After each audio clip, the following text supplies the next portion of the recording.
one's on coding. Merry Christmas to y'all. In particular, I'm looking at the malware that's been inserted, and this is something that Kurt was talking about, the idea that our psychological codes have, in a sense, sort of this virus that sort of like in parallel to what a computer would have, right? Where you insert a certain code, and that code is infecting the computer, causing, damage or, ineffective working of the machine. So you need to have good software, and then good safeguards against viral infection in that sense.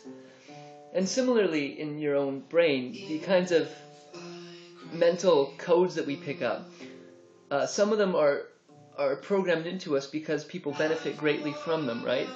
There's reason to code people in such a way that they cannot maybe be empathic. That's a big one. That's an important code that I'm going to deal with in a little bit. But to care for other, that's if you code people to say that we're just,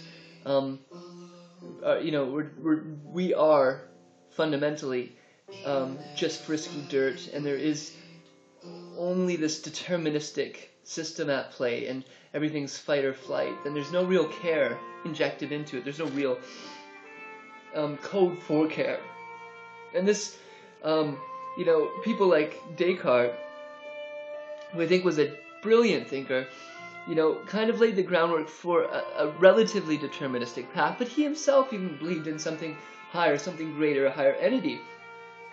Now, I'm not going to say that we need that necessarily. That's not something that you have to have, although there might be some suggested evidence in certain regards to that. Even just developmentally speaking, there are certain people that are more developed, and in that sense there's somebody higher, cognitively speaking.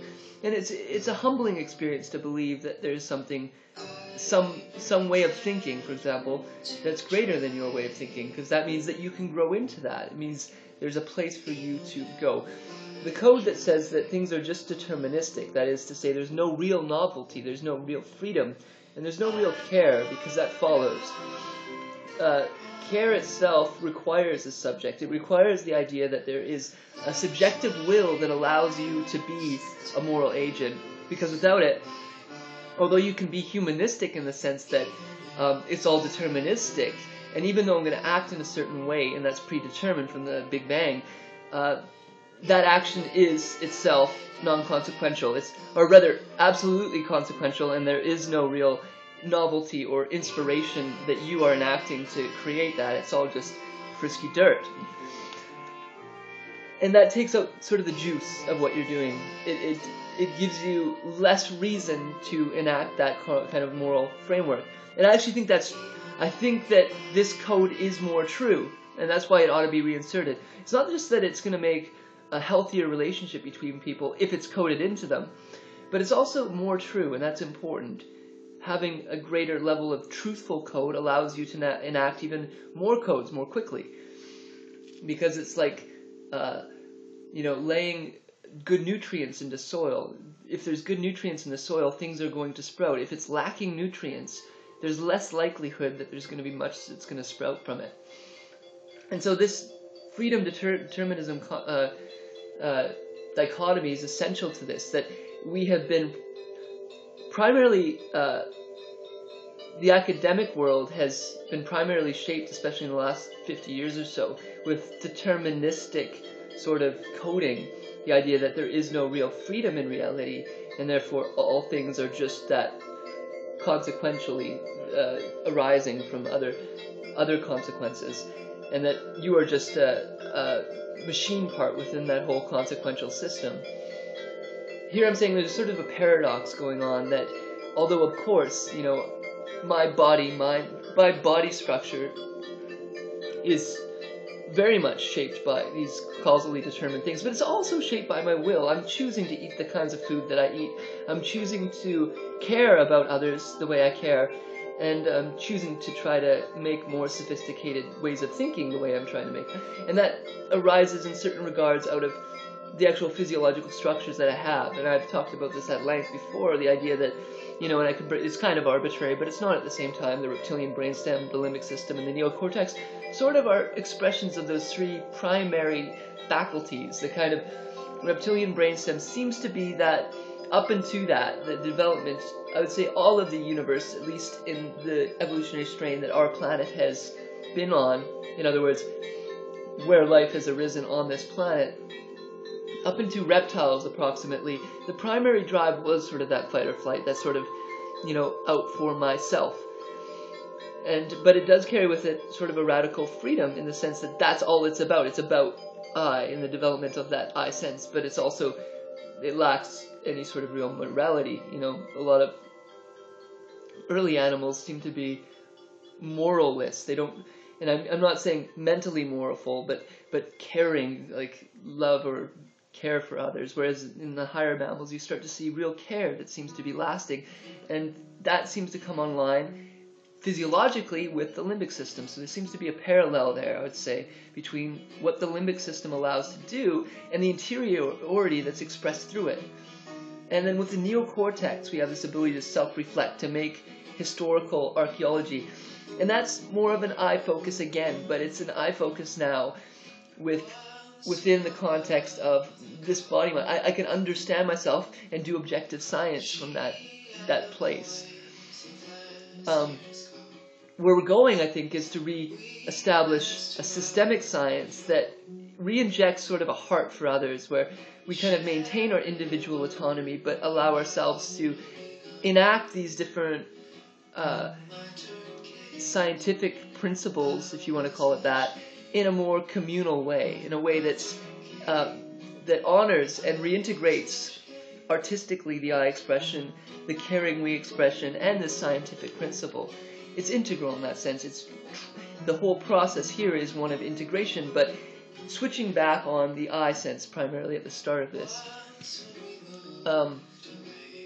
So this coding, this malware that we've downloaded, is having these consequences that we have to sort of flush out. And something simple like the belief that the universe seems to be creating these goodness, truth, and beauty structures in reality allows us to more easily overcome those malwares. To seep straight down to us, through us, because it's foundational. It's kind of like this is a primary code that seems to be laid into the universe.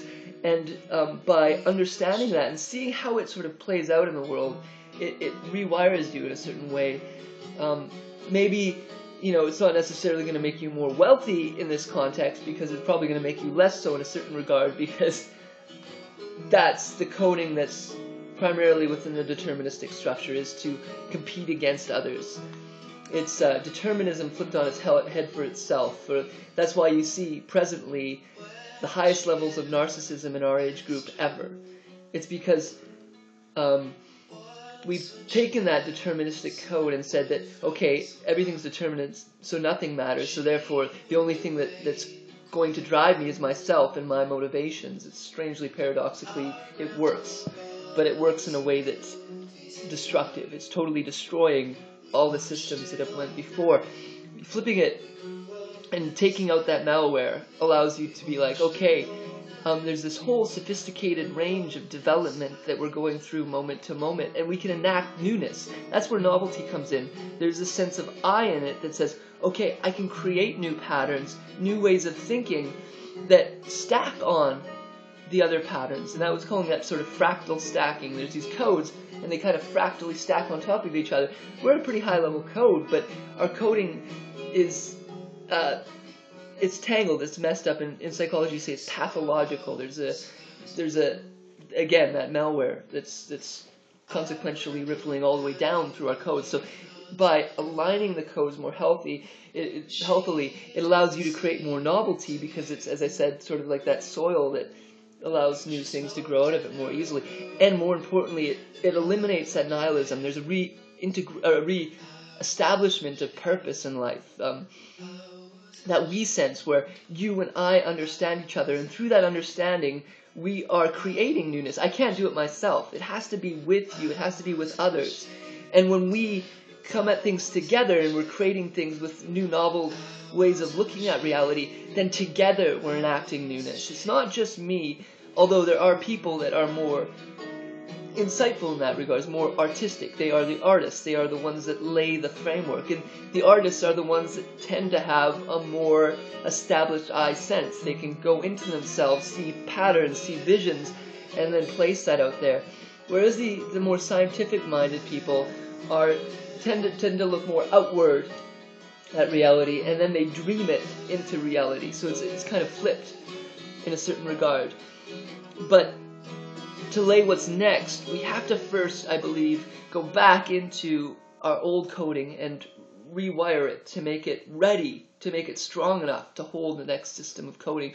Otherwise, things like robots, which I do believe are going to at some point have sort of human level intelligence, either whether it's integration of that intelligence onto a human or not. We first have to go back and revisit that idea of freedom, that real sense of novelty, and then with that science that we've had, put a new kind of morality on it, universal understanding of universal by scientifically universal understanding that squishes well with our moral codes. And this allows for this whole developmental morality to kind of spring into being simultaneously. And it's still pretty much in its infancy stage, I believe. But more people working on it, the quicker it's going to come together, the more the coding process will reinvigorate itself, will straighten itself out, the malware will leave, and life will be, again, more beautiful, more truthful, and more good.